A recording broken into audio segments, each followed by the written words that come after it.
ایک حدیث پاک میں ہے، نبی اکرم صلی اللہ تعالیٰ علیہ وآلہ وسلم فرماتے ہیں کہ قیامت کے دن اللہ رب العزت جب اس زمین کو ختم کرنا چاہے گا، قرآن حکیم میں اس طرف اشارہ موجود ہے، وَالْأَرْضُ جَمِيعًا قَبْضَتُهُ يَوْمَ الْقِيَامَةِ وَالسَّمَاوَاتُ مَطْوِيَّاتٌ بِيَمِينِهِ، کہ زمین کی بساط کو لپیٹ کر اللہ رب العزت اپنے دست قدرت میں کر لے گا، اور آسمانوں کے شامیانے بھی لپیٹ دیے جائیں گے، انہیں بھی دست قدرت میں کر لے گا۔ تو زمین نہیں رہے گی، یہ زمین ختم ہو جائے گی۔ لیکن حدیث پاک میں ہے کہ جب اللہ رب العزت اس زمین کو ختم کرنا چاہے گا، پہلے فرشتوں کو زمین پہ بھیجے گا اور انہیں حکم دے گا کہ جہاں جہاں مسجدیں بنی ہیں وہ سب ٹکڑے اٹھا کر میری جنت میں شامل کر دیے جائیں۔ تو زمین کے جتنے حصوں پہ مسجدیں بنی ہیں یہ سب ٹکڑے جنت میں شامل ہونے والے ہیں۔ اس لیے بزرگ فرماتے ہیں کہ جو لوگ اذان سن کر، گھر چھوڑ کر، کاروبار چھوڑ کر نماز کے لیے اس جنت میں نہیں آتے، وہ پل صراط سے گزر کر اس جنت میں بھی نہیں جا سکیں گے۔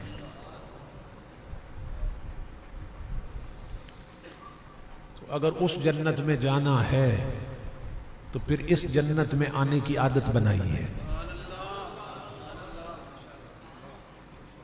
بس آج کا یہ پیغام یاد رہ جائے تو خطاب ٹھکانے لگ گئے۔ اپنے دوستوں کو بتائیے، اپنے ارد گرد کے لوگوں کو بتائیے کہ جو اس جنت میں نہیں آتے اس جنت میں بھی نہیں جا سکیں گے۔ آج 15ویں صدی ہے، جس مسجد میں یا جس مجلس میں ہم حضور کا ذکر کر لیں وہ جگہ جنت کا باغ بن جاتی ہے۔ تو اصحاب رسول کی ان محفلوں کا مقام کیا ہوگا؟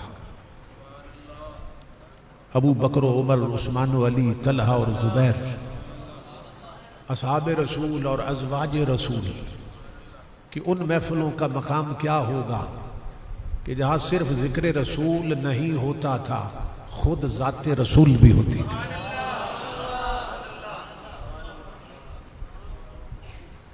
ان محفلوں کا اور ان گھروں کا مقام کیا ہوگا جہاں صرف ذکر رسول نہیں ہوتا تھا، خود ذات رسول بھی ہوتی تھی۔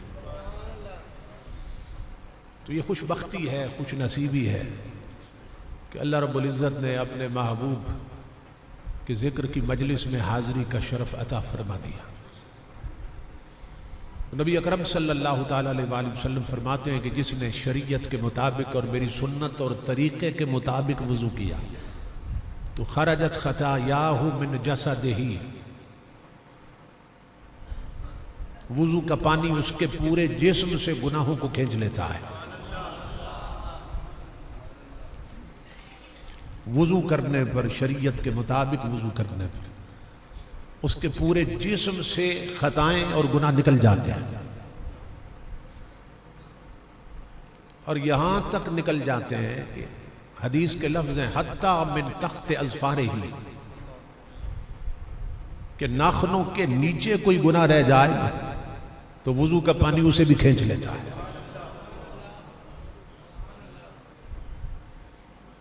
تو سنت کے مطابق، شریعت کے مطابق وضو کرنے پر اللہ رب العزت اتنا پاک کر دیتا ہے۔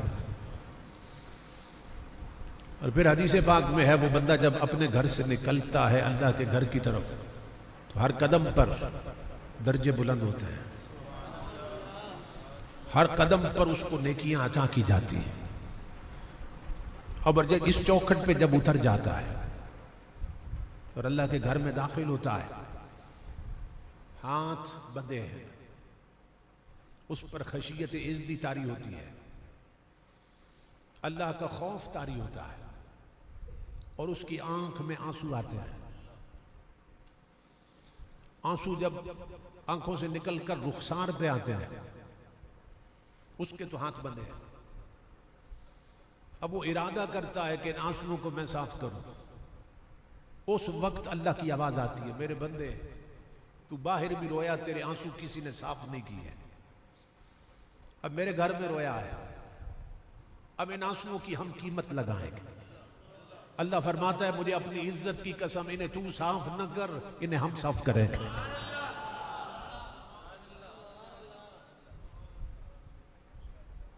میرے بندے ان آنسوؤں کو تو صاف نہ کر, انہیں ہم صاف کریں گے. اسی پر قلندر لاہوری نے کہا, علامہ اقبال نے, کہ موتی سمجھ کے شان کریمی نے چن لیے. موتی سمجھ کے شان کریمی نے چن لیے, قطرے جو تھے میرے عرق انفعال کے. اقبال کہتا ہے میں جب گناہوں پہ شرمندہ ہوا تو آنکھ میں آنسو آئے, پلکوں سے نیچے ٹپکے تو پانی تھے, اور مولا کی رحمت نے اٹھائے تو ہیرے اور موتی بن گئے. جب اللہ کے فضل نے چنے تو ہیرے اور موتی بن گئے. موتی سمجھ کے شان کریمی نے چن لیا. اس چوکھٹ پہ آنے سے انسان کو عظمت نصیب ہوتی ہے, انسان کو عزت نصیب ہوتی ہے. امام غزالی لکھتے ہیں قیامت کا میدان ہوگا تو جہنم اپنی حد سے نکل کر نا حضور کی امت کی طرف بڑھے گی. لوگ نمازوں کا واسطہ دیں گے مگر وہ بڑھتی آ رہی ہوگی. حاجی اپنے حج کا واسطہ دیں گے, روزہ دار اپنے روزوں کا واسطہ دیں گے, مگر بڑھتی آ رہی ہوگی. جب دیکھیں گے کہ وہ بڑھتی آ رہی ہے تو جبرائیل امین نبی اکرم صلی اللہ تعالی علیہ وآلہ وسلم کی بارگاہ میں ایک چھوٹا سا پیالہ پیش کریں گے. یا رسول اللہ صلی اللہ علیہ وسلم, یہ جو جہنم بڑھتی آ رہی ہے اس میں جو پانی ہے نا اس پہ ڈال دیں. چند قطرے ہوں گے, تاجدار مدینہ اس پانی کو لے کر اس پہ ڈالیں گے تو جہاں جہنم ہوگی وہاں گلستان بن جائے گا. جہاں انگارے ہوں گے وہاں پھول کھل اٹھیں گے. ہر وقت کا ہنسنا تمہیں برباد نہ کر دے, تنہائی کے لمحوں میں کبھی رو بھی لیا کر. عارف کھڑی کہتے ہیں رونا دل دی میل گواوے تے وچھڑا یار ملاوے, اور قسم خدا دی رومن والا کدی نہ دوزخ جاوے. ہماری آنکھوں کے چشمے خشک ہو گئے, رونا سیکھیے. اس دہلیز پہ اترو تو رونے کا انداز بناؤ.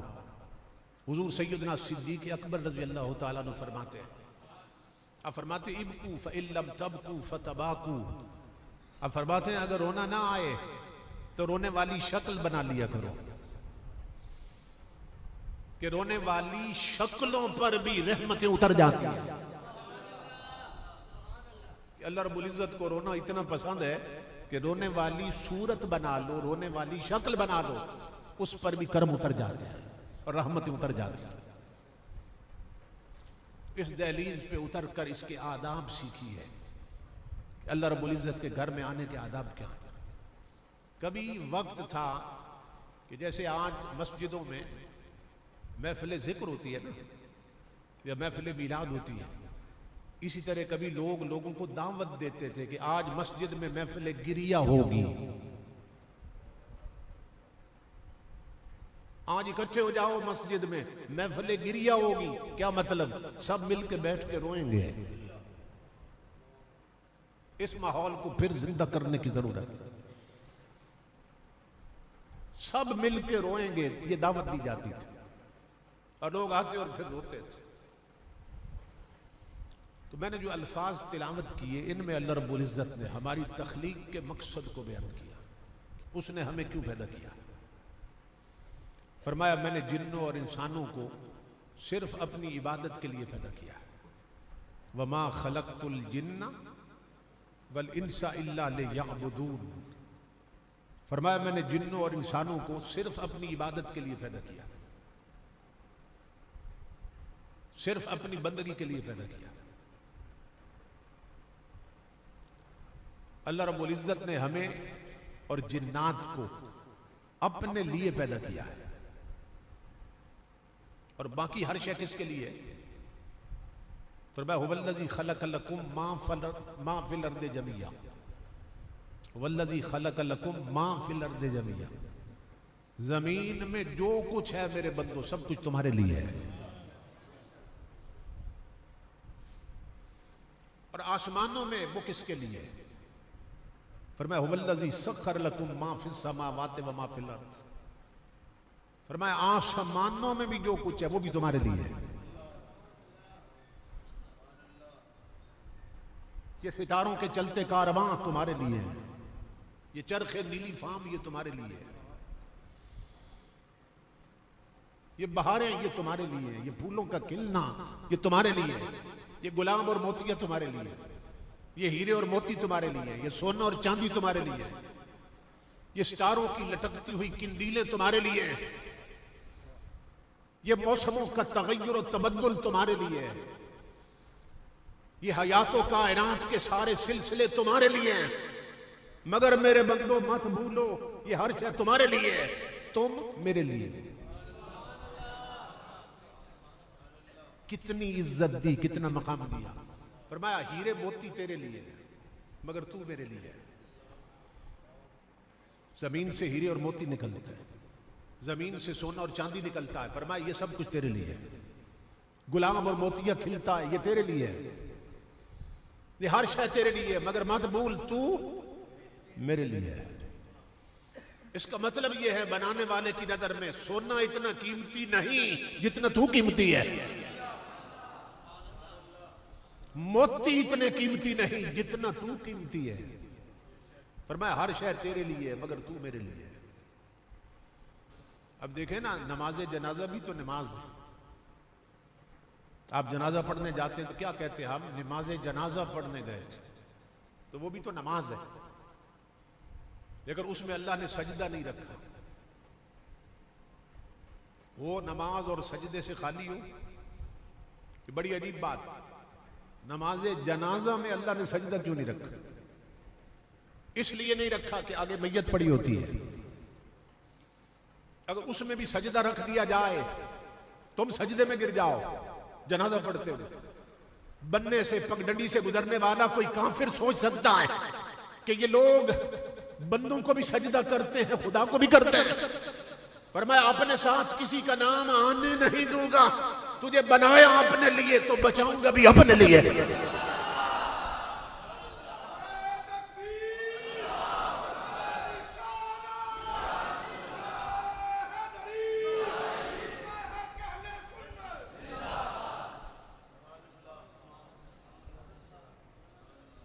فرمایا جب بنایا اپنے لیے ہے تو بچاؤں گا بھی اپنے لیے۔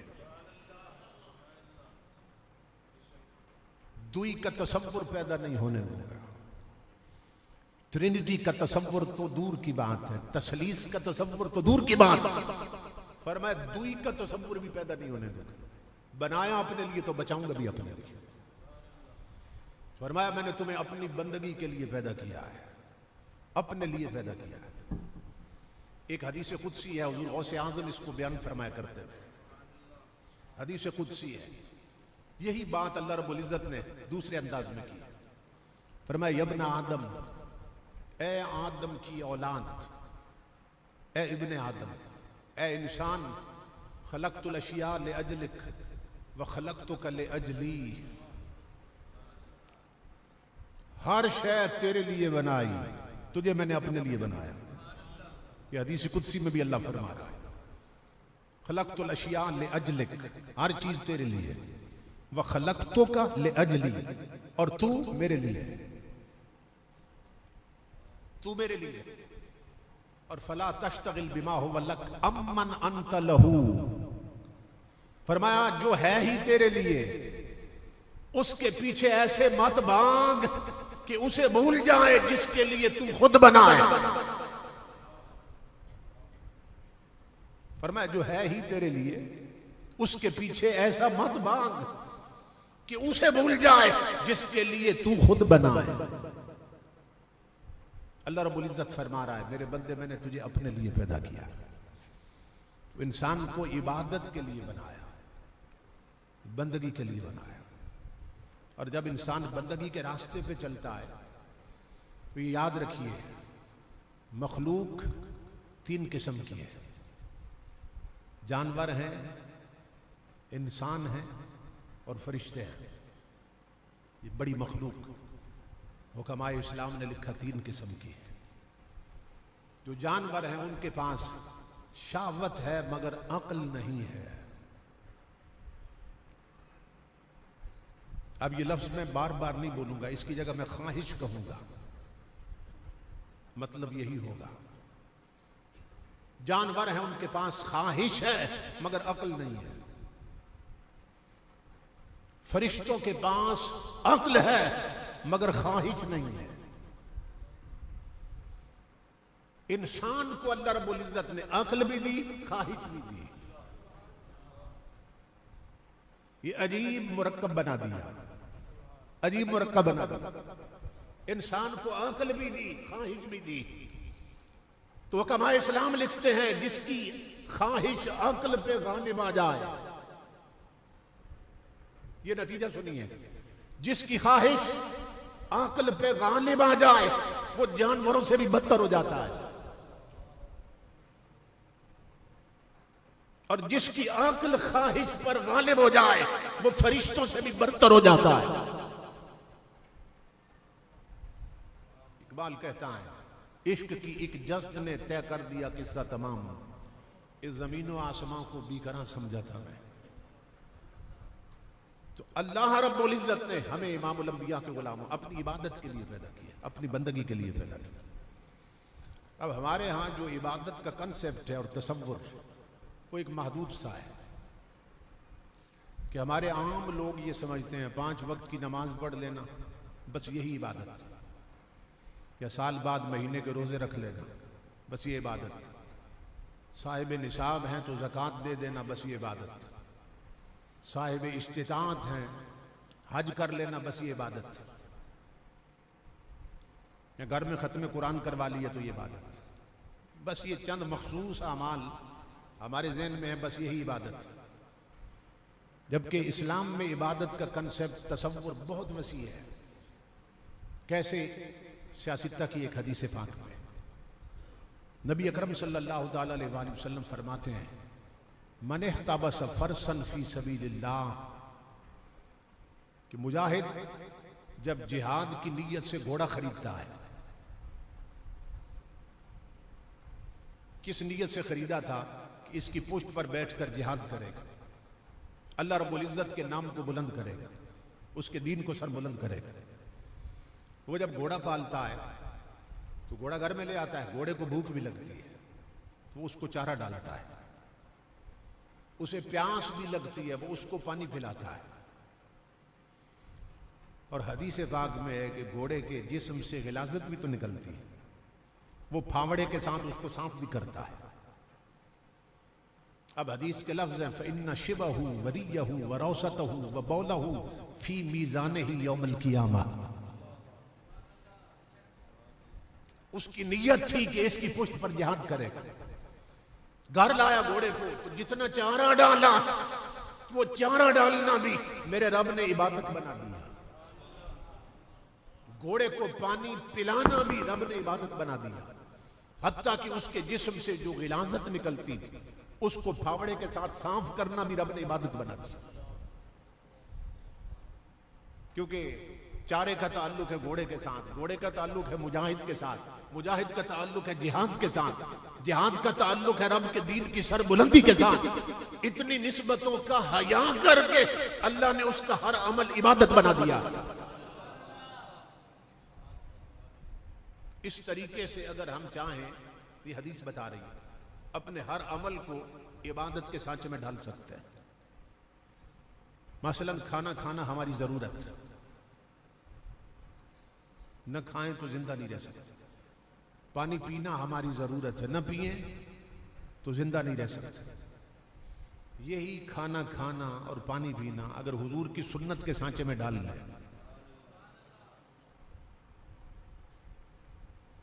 ہاتھ دھو کے کھائیں، بیٹھ کے کھائیں، بسم اللہ شریف پڑھ کے کھائیں، چھوٹے چھوٹے لقمے بنائیں، اپنے سامنے سے کھائیں۔ حضور کی حدیث پاک ہے کل بیمینک وکل مما یلیک، کہ اپنے دائیں ہاتھ سے کھاؤ اور اپنے سامنے سے کھاؤ۔ اگر یہ طریقہ حضور کی سنت کے مطابق ہمیں آ جائے کھانا کھانے کا اور پانی پینے کا، تو صرف پیٹ نہیں بھرے گا کھانے سے، نامہ اعمال بھی نیکیوں سے بھر جائے۔ امام الانبیاء کے غلاموں اس حد تک کرم ہوتا ہے کہ حدیث پاک ہے شمت اخاک ثلاثا فإن زاد فهو زکام۔ حضور فرماتے ہیں جب تمہارے سامنے کسی کو چھینک آئے نا، اس کو جواب دو۔ کس کا؟ اس نے اگر الحمدللہ کہا تو تم یرحمک اللہ کہو۔ جس کو چھینک آئے وہ کہے الحمدللہ، اور جو پاس بیٹھے ہیں وہ سن کر کہیں یرحمک اللہ، اللہ تجھ پر رحم فرمائے۔ جس کو چھینک آئی ہے وہ پھر انہیں کہے یہدیکم اللہ ویصلح بالکم، یہ اللہ رب العزت تمہیں بھی ہدایت دے اور تمہارا بخت سنوار دے۔ چھینکنے پر یہ آداب ہے، لیکن حضور کی رحمت دیکھیے کہ حدیث پاک میں فرمایا فإن زاد فهو زکام، اگر کسی کو 3 بار چھینک آئے پھر تو جواب دو، لیکن اگر 4 بار آتی ہے تو پھر سمجھو اس کو زکام ہو گیا ہے۔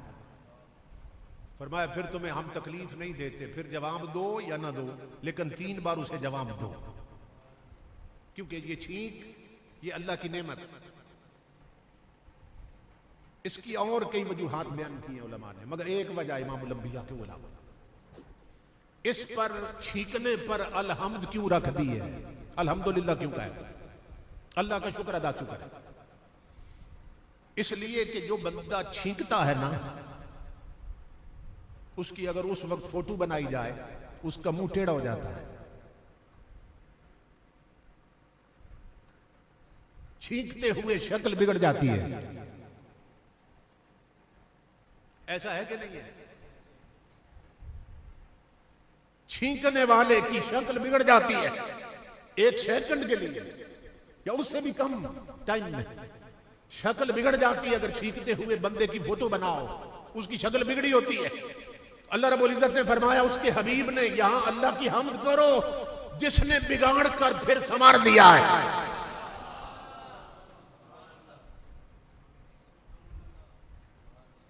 وہ اگر چاہتا تو چہرے کو یہی روک لیتا، تم کیا کر سکتے تھے؟ فرمایا یہاں اللہ کی حمد کرو، اس کا شکر ادا کرو جس نے بگاڑ کر پھر سنوار دیا۔ امام الانبیاء نے فرمایا کہ جس کو چھینک آئے وہ کہے الحمدللہ، جو پاس بیٹھے ہیں وہ کہیں یرحمک اللہ، اور پھر وہ اس کو جواب دے جو میں آپ کو سنا چکا۔ لیکن اگر کوئی پاس نہیں بیٹھا تو پھر چھینکنے والا کیا کرے؟ اس کے لیے حدیث پاک میں ہے کہ وہ کہے الحمدللہ علی کل حال، اتنا کہہ رہے ہیں، یا الحمدللہ علی کل حال یہ لفظ یاد نہیں ہے تو الحمدللہ رب العالمین کہہ دیں۔ تو حدیث پاک میں ہے امام الانبیاء کے غلاموں کے جب پاس کوئی نہ ہو اور وہ الحمدللہ رب العالمین پڑھتا ہے نا، تو پھر اللہ کے نوری فرشتے اس کی چھینک کا جواب دیتے ہیں۔ پھر فرشتے اس کو جواب دیتے ہیں، فرشتے کہتے ہیں یرحمک اللہ، تجھ پہ اللہ رحم فرمائے۔ فرشتوں کی دعا نصیب ہو جاتی۔ اور یہاں مجھے مولا کائنات سیدنا علی المرتضیٰ رضی اللہ تعالی آپ کا ایک ارشاد نظر سے گزرا۔ آپ فرماتے ہیں جس بندے کو چھینک آئے وہ اگر یاد رکھے کہ پوری الحمد شریف پڑھ جائے، پوری سورۃ پورے فاتحہ پڑھ جائے، الحمدللہ رب العالمین وللضالین آمین تک پڑھ جائے آخر تک، تو حضرت سیدنا علی المرتضیٰ فرماتے ہیں کہ پورا سال اس بندے کے جسم کے کوئی بڑی بیماری قریب نہیں آئے،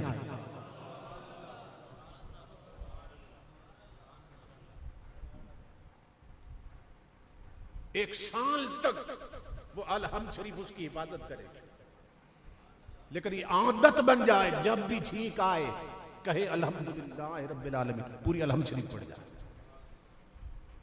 1 سال تک، چھینکنے کے دن سے لے کر 1 سال تک کوئی بیماری قریب نہیں آئے گی. حضرت شیخ عبد البر مالکی کہتے ہیں کہ ہم ایک سفر میں امام ابو داؤد کے ساتھ تھے. ایک جگہ رات آئی تو ہم نے پڑاؤ کیا دریا کے کنارے پہ. تو ہم ابھی اپنے ٹینٹ لگا رہے تھے، اپنے خیمے لگا رہے تھے اور بستر لگا رہے تھے. خاموشی کا وقت تھا، ہو کا عالم تھا جنگل میں. تو دریا کے دوسرے کنارے پر ایک شخص کو چھینک آئی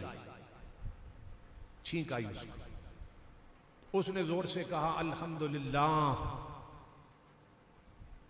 امام ابو داؤد فرمانے لگے تم بستر بچھاؤ، ٹینٹ لگاؤ، میں ذرا جاتا ہوں. 1 درہم دے کر کشتی کرائے پہ لی. دریا پار گئے، اس کے قریب پہنچے، فرمایا یرحمک اللہ. 1 درہم دے کر کشتی کرائے پہ لی. جواب دیا جا کے یرحمک اللہ. اس نے کہا یہدیکم اللہ ویصلح بالکم، اللہ تجھ پر بھی رحم کرے، تیرا وقت سنوار دے. پھر کشتی پہ بیٹھے واپس آ گئے. شیخ عبد البر کہتے ہیں ہم نے پوچھا کہاں گئے تھے؟ فرمانے لگے میں اس کی چھینک کا جواب دینے گیا تھا. ہم ہنسنے لگ گئے. ہم نے کہا عجیب آدمی ہے، صرف چھینک کا جواب دینے کے لیے کشتی کرائے پہ کی ہے. 1 درہم دیا آپ نے اور چھینک کا جواب دینے گئے. امام ابو داؤد کی آنکھوں میں آنسو آ گئے. فرمایا میں نے سوچا ہو سکتا ہے وہ رب کا ولی ہو، وہ مستجاب الدعوات ہو، اس کی دعائیں رد نہ ہوتی ہوں. جب بدلے میں وہ کہے گا نا رب تیرا وقت بھی سنوار دے، ہو سکتا ہے میرا وقت بھی سنور جائے. فرمایا میں تو اس نیت سے گیا تھا. وہ کہتے ہیں ہم ساتھی ہنسنے لگے کہ چھینک کا جواب دینے کے لیے انہوں نے کشتی کرائے پہ لی 1 درہم پر. ابھی یہ سوچ رہے تھے کہ اللہ کی عزت کی قسم آسمانوں سے آواز آنے لگی اور سب نے سنا کہ کارواں والوں، قافلے والوں، تمہیں مبارک ہو، ابو داؤد نے 1 درہم کے بدلے میں رب سے جنت خرید لی ہے.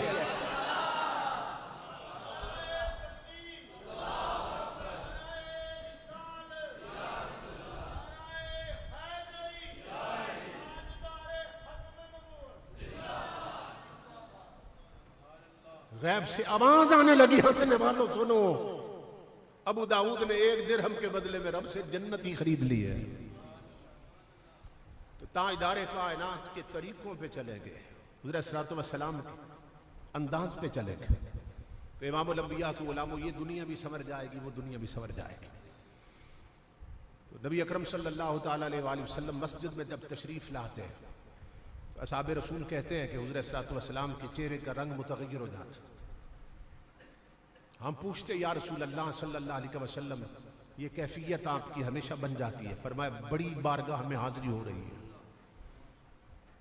یہ آداب امت کو سکھائے جا رہے تھے. نبی اکرم صلی اللہ تعالیٰ علیہ وآلہ وسلم نے فرمایا میری امت پہ ایک وقت آئے گا کہ مسجدوں میں دنیا کی باتیں کریں گے، منڈی کے بھاؤ پہ بات ہوگی، سیاست پہ باتیں ہوں گی. فرمایا مسجدوں میں دنیا کی باتیں ہوں گی، ایک وقت آئے گا. اور جب کوئی مسجد میں دنیا کی بات شروع کرتا ہے نا تو فرشتہ اس کو کہتا ہے اسکت یا ولی اللہ، اور رب کے ولی خاموش ہو جا. جب مسجد میں آ کے کوئی بات شروع کرتا ہے تو فرشتہ کہتا ہے او رب کے ولی خاموش ہو جا. وہ اگر خاموش ہو جائے پھر اسے رب کا ولی فرشتے کہتے ہیں. دوسری بار جب دنیا کی بات کرتا ہے فرشتہ پھر کہتا ہے او رب کے ولی خاموش ہو جا. جب وہ تیسری بار بھی دنیا کی بات کرتا تو فرشتہ کہتا ہے اسکت یا عدو اللہ، اور رب کے دشمن خاموش ہو جا. آپ تصور کریں ہماری مسجدیں دنیاوی اکھاڑے بن گئے. ادم نے کہا تھا ادم یزنا سے اتنا بے تکلف، ادم